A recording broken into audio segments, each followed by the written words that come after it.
नमस्कार दोस्तों। तो आज हम 23 अप्रैल 2020 का करंट अफेयर लेकर आए हैं। तो चलिए शुरू करते हैं। पहला प्रश्न है, हाल ही में रिलायंस जियो के साथ किस कंपनी ने पार्टनरशिप किया? तो उसका सही जवाब होगा फेसबुक। फेसबुक कंपनी ने रिलायंस जियो के संग पार्टनरशिप किया और फेसबुक मुकेश अंबानी की जियो में 43,574 करोड़ रुपये का निवेश करेगी।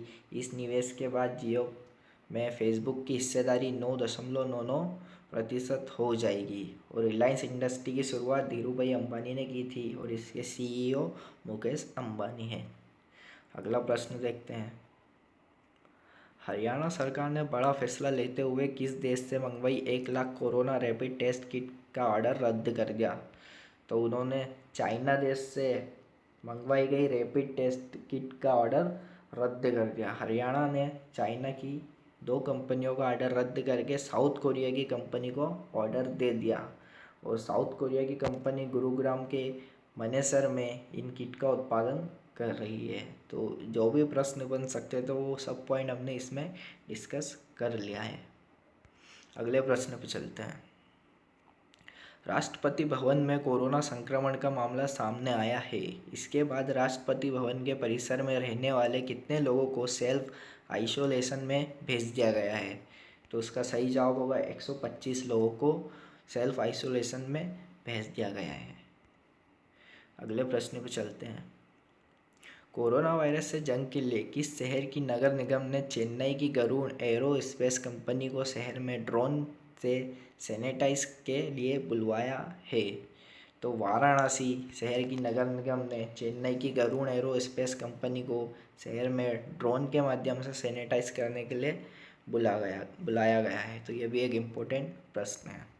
अगले प्रश्न पे चलते हैं। किस राज्य के मुख्यमंत्री फ्लैगशिप योजनाओं की मॉनिटरिंग मुख्यमंत्री कार्यालय की वेबसाइट पर ऑनलाइन करेंगे?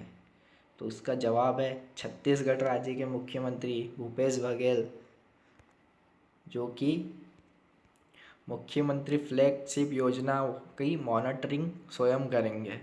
तो इन योजनाओं में नरवा गरवा गुरुआ बाड़ी मुख्यमंत्री सुपोषण योजना, मुख्यमंत्री हाट बाजार क्लिनिक योजना, मुख्यमंत्री शैली स्लम अस्पताल योजना, मुख्यमंत्री वार्ड कार्यालय योजना को शामिल करने के निर्देश दिए गए हैं। तो ये भी इम्पोर्टेंट प्रश्न है। आइए अगले प्रश्न पर चलते हैं। हांगकांग की दिग्गज एजेंसी डीप नॉलेज ग्रुप ने लोगों की सुरक्षा, इलाज, सरकारी मैनेजमेंट, स्वास्थ्य सेवाएं जैसे 76 पैमाने पर 200 देशों का विश्लेषण कर उनकी स्थिति का आकलन किया है। इनकी रिपोर्ट के अनुसार कौन सा देश अव्वल है? तो उसका सही जवाब होगा इजराइल। इजराइल देश इन सब गतिविधियों में अव्वल है। अगले प्रश्न पर चलते हैं।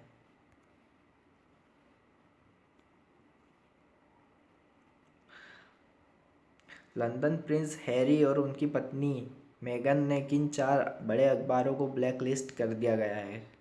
तो उन्होंने ब्रिटेन के 4 अखबार the Sun, Daily Mail, Mirror और एक्सप्रेस को ब्लैक लिस्ट कर दिया गया है। अगले प्रश्न पर चलते हैं। विश्व का बिजनेस मॉडल 360 डिग्री बदलने वाला है, हाल ही में यह कथन किसने कहा है?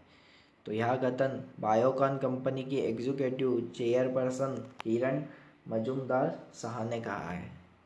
तो यह भी एक इम्पोर्टेंट प्रश्न है जो हमें नोट करना तथा याद करना। अगले प्रश्न पे चलते हैं। हाल ही में किस एक्ट्रेस ने वर्ल्ड अर्थ डे पर टुडे एंड एवरी डे कविता लिखकर बधाई दी है? तो यह कविता आलिया भट्ट ने वर्ल्ड अर्थ डे के पर लिखी थी तथा बधाई दी थी। तो यह भी एक इम्पोर्टेंट प्रश्न है। अगले प्रश्न पे चलते हैं। हाल ही में किस बॉलीवुड अभिनेता के पिता का निधन हो गया है? तो मिथुन चक्रवर्ती के पिता का निधन हो गया है। बसंत कुमार चक्रवर्ती उनका नाम था और वह 95 वर्ष की उम्र में उनका निधन हो गया है। अगले प्रश्न पर चलते हैं। कोरोना वायरस के कारण खेल जगत में जून तक के लगभग सभी टूर्नामेंट टाले या रद्द कर दिए जा चुके हैं। इस महामारी के बीच कौन सा एकमात्र खेल है जो घर में और ऑनलाइन खेला जा रहा है? तो यह शतरंज खेल है। यह एकमात्र खेल है जो इस महामारी के संकट में भी खेला जा रहा है। अंतर्राष्ट्रीय शतरंज महासंघ फीडे और चेस कॉम ने ऑनलाइन नेशन कप कराने जा रहे हैं। इसमें भारत, रूस, अमेरिका, चीन समेत 6 टीम शामिल होगी। इस टूर्नामेंट में भारत के लिए पूर्व वर्ल्ड चैंपियन विश्वनाथ आनंद खेलेंगे, जो 5 बार विश्व चैंपियन बन चुके हैं। तो यह भी एक इम्पोर्टेंट प्रश्न है। तो दोस्तों 23 अप्रैल का यह करंट अफेयर हमने देख लिया है। आगे भी इसी तरह की वीडियो आती रहेंगी। अगर वीडियो पसंद आया हो तो चैनल को लाइक, शेयर और सब्सक्राइब जरूर करिए। धन्यवाद।